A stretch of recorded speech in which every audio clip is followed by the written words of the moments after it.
श्री राम ने इंद्रपुत्र जयंत पर क्यों छोड़ दिया था बाण, आइए जानते हैं इस वीडियो में।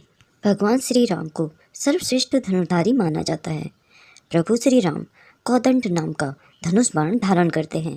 कहते हैं कि जब इस धनुष से बाण को छोड़ा जाता है तो यह लक्ष्य को भेद कर ही वापस आता था। श्री राम ने एक बार समुद्र को सुखाने के लिए कोदंड पर प्रत्यंचा चढ़ा दी थी। समुद्र के देवता वरुण देव प्रकट हो गए और उनसे प्रार्थना करने लगे थे। बहुत अनुनय और विनय के बाद भगवान श्री राम ने अपना तीर तरकस में रख लिया। देखी राम रिपु दल चली आवा, बेहसी कठिन को दंड चढ़ावा।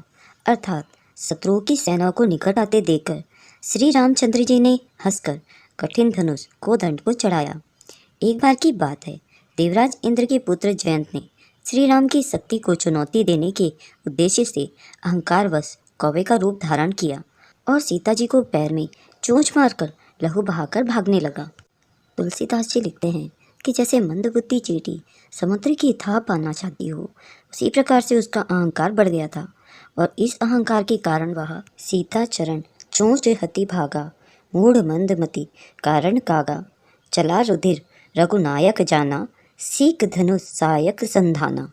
अर्थात वह मूढ़ मंदबुद्धि जयंत कौवे के रूप में सीता जी के चरणों में चोंच मारकर भाग गया। जब सीता जी के पैर से रक्त बह चला तो रघुनाथ जी ने जाना और धनुष पर तीर चढ़ाकर संधान किया। अब तो जयंत जान बचाने के लिए भागने लगा।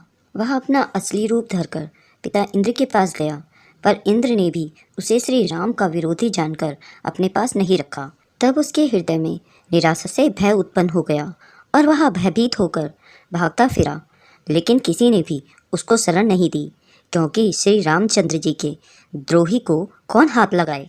जब नारद जी ने जयंत को भयभीत और व्याकुल देखा तो उन्होंने कहा कि अब तो तुम्हें प्रभु श्री राम ही बचा सकते हैं, उन्हीं की शरण में जाओ। तब जयंत ने पुकार कर कहा, हे शरणागत के हितकारी, मेरी रक्षा कीजिए प्रभु श्री राम। इति रामचरितमानस कथा। ऐसा भी कहा जाता है कि श्री राम ने वहीं पड़े एक घास के तिनके को अभिमंत्रित करके छोड़ दिया था, जो बाण बनकर जयंत के पीछे दौड़ा। जयंत अपनी जान बचाने के लिए अपने पिता की शरण में गया तो उन्होंने शरण देने से इनकार कर दिया। तब वह तीनों देवों के पास गया तो उन्होंने कहा, अब तुम्हें श्री राम ही बचा सकते हैं, जाओ उनकी शरण में। तब वह श्री राम कहता हुआ उनकी ओर भागा। श्री राम के चरणों में गिरकर उनसे क्षमा मांगी। तब उसकी जान छूटी। फिर भी उसकी एक आंख घायल हो गई थी, क्योंकि प्रभु श्री राम का छोड़ा हुआ बाण कभी भी निष्फल नहीं होता। जय श्री राम। दोस्तों, अगर यह रोचक कथा आपको अच्छी लगी हो तो इसे लाइक और शेयर करें और मेरे कमेंट बॉक्स में जय श्री राम लिखना ना भूलें।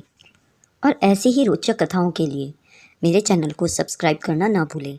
वीडियो अंत तक देखने के लिए आपका बहुत बहुत